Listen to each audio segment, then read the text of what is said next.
Halo, Assalamualaikum. Kembali lagi bersama kakak di Les Mat Kim. Oke, kali ini kita akan membahas ya untuk uji kompetensi 2 Kimia kelas 12 semester 1. Saya ambil dari buku Intan Parwara. Kita bahas untuk bagian E saya untuk room B. Jangan lupa subscribe dan share video kakak kepada teman-teman kalian. Kita pintar bersama-sama. Untuk soal nomor 1, sebanyak 22,8 gram camphor ya. Jadi ada C10 H16O. Ini adalah GT ya. GT-nya itu adalah 22,8 gram dilarutkan ke dalam pelarut benzena. Nah, ini ada C6H6 ya. H6 ya di sini ya. Ini maka gram pelarutnya itu adalah belum diketahui ya, GP-nya di sini ya. Jika diketahui tekanan uap jenuh benzena itu sebagai pelarut, maka itu adalah penol. Penolnya itu adalah 100 mm Hg. Dan tekanan uap jenuh larutan, kalau tekanan uap jenuh larutan itu adalah P saja, sebanyak 96,39 mm Hg. Pertanyaannya, berapakah massa benzena yang digunakan? Oke, ditanya ini GP-nya. Nah, ada P, ada P0, maka boleh saya menggunakan rumus P ya. Saya akan pakai rumus P.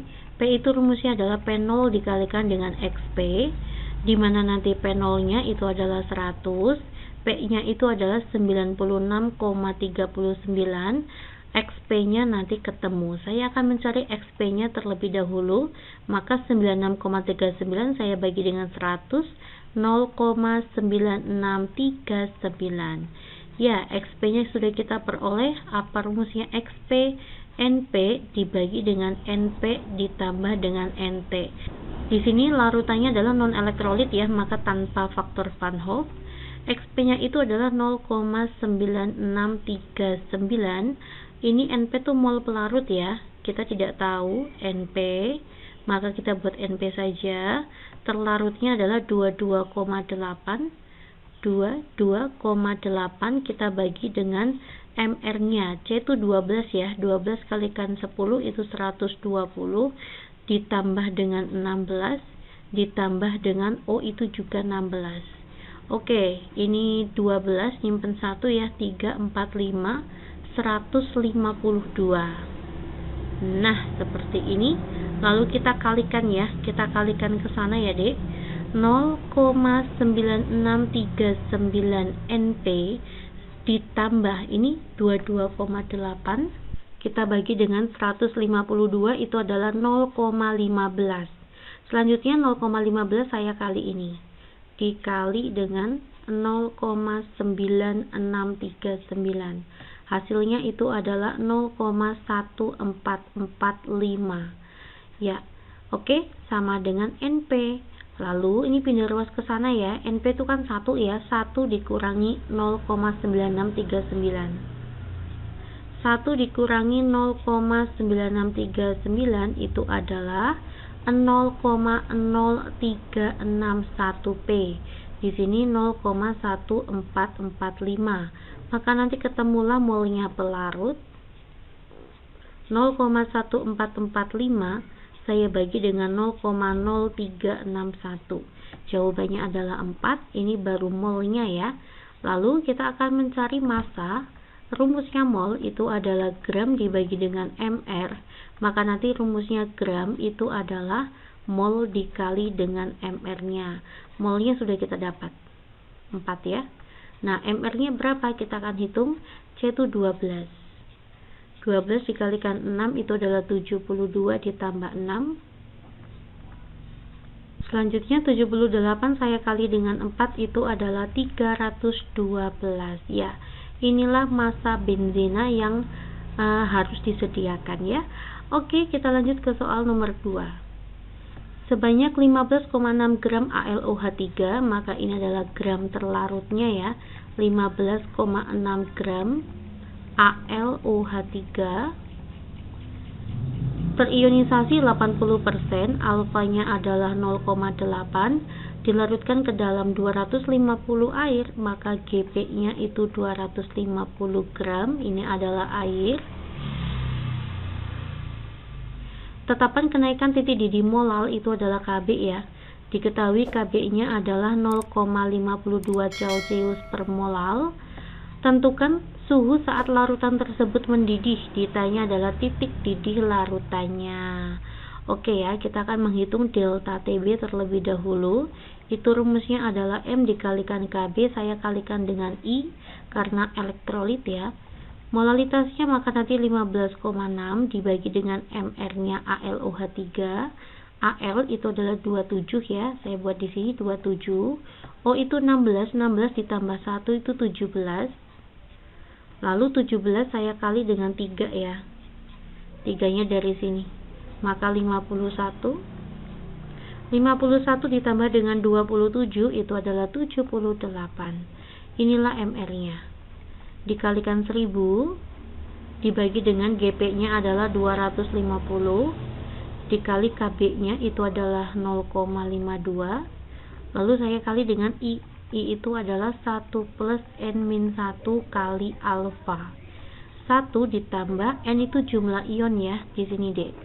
AlOH3 itu terion menjadi Al3 plus dan 3OH-, maka ionnya ada 4. Kita masukkan sini 4 dikurangi 1, alfanya 0,8 begitu. Ya, maka nanti 1 ditambah 3 kalikan 0,8, 2,4. Oke, jawabannya 3,4. Kita masukkan di sini 3,4. 1000 dibagi dengan 250 itu adalah 4 ya. Kita akan hitung terlebih dahulu. 15,6 saya bagi dengan 78 itu adalah 0,2 ya. 0,2 dikalikan 4, 0,8 dikalikan 0,52, lalu saya kali dengan 3,4. Hasilnya 1,414 ya, atau saya buat 1,4 Celcius. Nanti kita bisa peroleh TB-nya, kita akan menghasilkan TBL atau titik didih larutan. Itu rumusnya titik didih pelarut ditambah dengan delta TB ya. Maka nanti titik didih pelarutnya siapa? Air mendidih pada suhu 100, kita tambah dengan 1,4, maka titik didih larutannya 101,4 Celcius. Jawabannya adalah ini ya. Next kita masuk ke soal nomor 3. Beberapa jenis serangga betina mampu mengeluarkan feromon untuk menarik serangga jantan. Feromon merupakan senyawa yang tersusun dari karbon, hidrogen, dan oksigen. Ya, kita buat ya, karbonnya adalah 80,78%. Untuk hidrogennya itu adalah 13,56%, dan untuk oksigennya itu adalah 5,66%. Di sini persentase adalah persentase massa ya. Jika larutannya mengandung 2 gram feromon, maka diketahui GT-nya itu adalah 2 gram. Dimasukkan ke dalam benzena, maka nanti GP-nya itu adalah benzena. Ya, larutan tersebut ternyata membeku, maka nanti titik beku larutan itu adalah 1,24 Celcius. Pertanyaannya untuk poin A, molekul ya, molekul relatif ya, atau MR-nya. MR-nya feromon. Oke. Selanjutnya untuk poin B, rumus molekulnya. Ya, rumus molekul feromon. Jika diketahui titik bekunya benzena, benzena di sini pelarut ya, adalah 5,5 Celcius, dan nilai Kf-nya adalah 5,12 Celcius per molal. Ya, kita akan bahas dahulu ya untuk poin A. Untuk poin A, kita akan mencari MR itu dari delta TF. Delta TF itu rumusnya adalah M dikalikan Kf. Delta TF itu rumusnya adalah TFP, kita kurangi dengan TFL. 5,5 saya kurangi dengan 1,24, itu adalah 4,26 ya. 4,26 sama dengan molalitasnya GT dibagi dengan MR-nya yang kita cari, dikali dengan 1000, kita bagi dengan GP-nya itu 8,5, KF-nya itu adalah 5,12. 8,5 saya kali dengan 4,26 terlebih dahulu, dikali dengan 8,5 itu 36,21. 36,21 dikali MR 2 dikalikan 1000 itu adalah 2000. 2000 saya kali dengan 5,12 itu adalah 10.240. Maka nanti MR nya kita peroleh, tinggal kita bagi dengan 36,21 ya. Ya, hasilnya 282,7 atau saya buat 283. Inilah molekul relatifnya. Lalu saya akan mencari rumus molekul. Saya akan gunakan perbandingan mol terlebih dahulu ya, Dek. Masing-masing kita bagi dengan AR-nya. Karena persentase di sini adalah persentase massa. Ya, 5,66 dibagi dengan 16 itu adalah 0,353. Selanjutnya ini adalah 13,56 ya. Yang ini 80,78 saya bagi dengan 12. Itu 6,731 ya. Masing-masing kita bagi dengan yang terkecil yaitu 0,353. Maka nanti ini 1. 13 dibagi dengan 0,353 itu adalah 36 ya. Wow, besar sekali ini. 36,8 saya buat 39. 6,7 31 saya bagi dengan 0,353 itu adalah 19. Oke, maka kita peroleh C19, H39 dan O1. Kita kali dengan N agar MR-nya menjadi 283 ya. Kita akan mencari N-nya. 19 dikalikan 12 itu adalah 228 ditambah 39 kita tambah dengan 16 dikali dengan N adalah 283. 228 saya tambah dengan 39 saya tambah dengan 16 itu adalah 283. Oke, dikali dengan N sama dengan 283, maka nilai N-nya adalah 1. Nah, sehingga rumus empiris tersebut merupakan rumus molekul juga ya. Maka poin B, ketemulah rumus molekulnya C19H39O. Ya, kita lanjut ya ke soal nomor 4. Larutan A mengandung 2 mol etanol ya, maka nanti NT-nya itu adalah 2 mol dalam 100 gram air ya, maka GP-nya itu adalah 100 gram air. Sementara itu, larutan B mengandung 2 mol urea. Ini adalah etanol. Ini adalah urea dalam 100 gram air, maka nanti GP-nya adalah 100 gram air. Nina berpendapat bahwa kedua larutan mempunyai tekanan uap larutan yang sama. Oh, ternyata P-nya itu sama. Ya, ini anggapannya Nina ya. Akan tetapi, Doni berpendapat bahwa tekanan uap kedua larutan adalah tidak sama. Oh, ini untuk pendapatnya Nina. Sedangkan pendapatnya Doni itu beranggapan bahwa tekanan uap larutannya berbeda. Berdasarkan informasi tersebut, pendapat siapakah yang benar? Jelaskan. Untuk menjelaskannya, maka kita akan harus menggunakan perhitungan ya. Pada larutan A kita akan mencari P. P itu rumusnya adalah P0 dikalikan dengan XP. Nah, di sini kan pelarutnya sama-sama air. Maka nanti P0-nya adalah sama. Ya, maka nanti P sama dengan P0, XP itu rumusnya adalah NP. Ya, ini saya masukkan di sini. XP itu kan rumusnya NP dibagi dengan NP ditambah dengan NT. Ya, pelarutnya itu adalah air ya. Ini 100.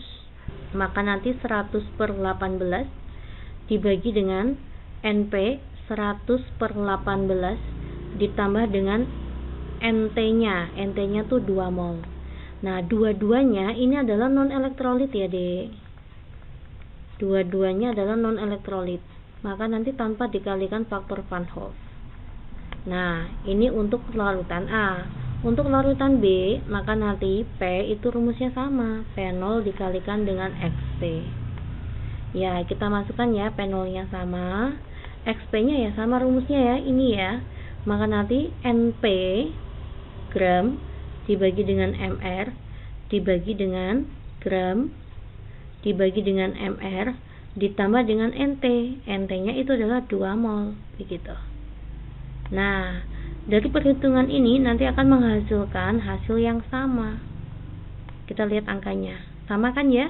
Nah, karena hasil yang sama maka pendapat yang benar itu punya Nina. Oke, silakan adik lanjutkan ya perhitungannya. Kita lanjut ke soal nomor 5.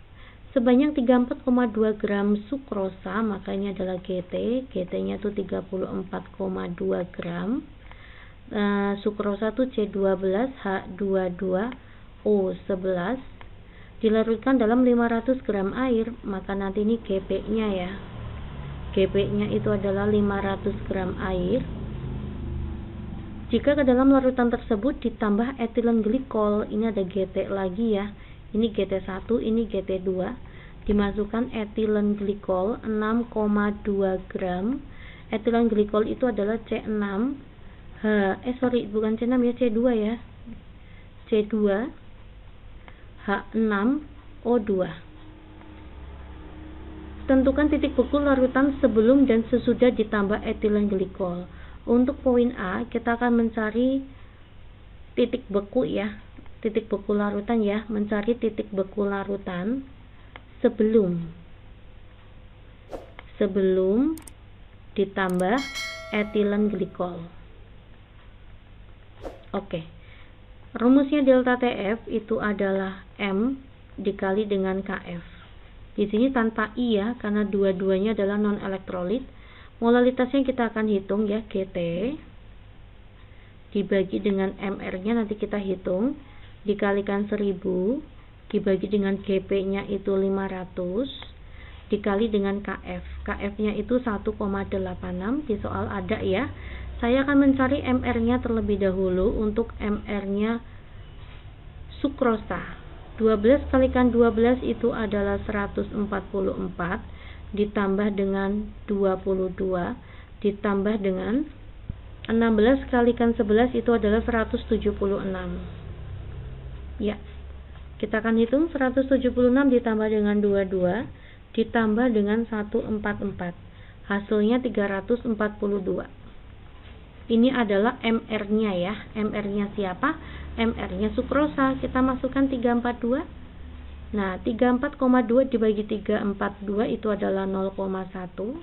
1000 dibagi 500 itu adalah 2 dikali dengan 1,86. Ya. 0,1 dikali dengan 2 dikali dengan 1,86, hasilnya 0,372 ya. Maka nanti TFL-nya, titik beku larutannya, itu rumusnya adalah TFP dikurangi delta TF. Nah, di sini pelarutnya air ya, air membeku pada suhu 0 dikurangi dengan 0,372. Maka nanti titik beku larutan sebelum ditambah etilen glikol adalah negatif 0,372 Celcius.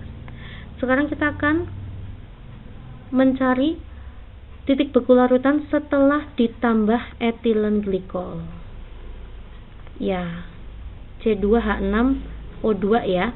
Oke, delta TF itu rumusnya sama ya. M dikalikan dengan KF, maka nanti rumusnya molalitas itu kan GT dibagi MR. Nanti MT-nya ada dua nih. Yang pertama itu punyanya sukrosa 34,2, saya bagi dengan MR-nya 342 ditambah dengan etilen glikol 6,2, saya bagi dengan MR-nya.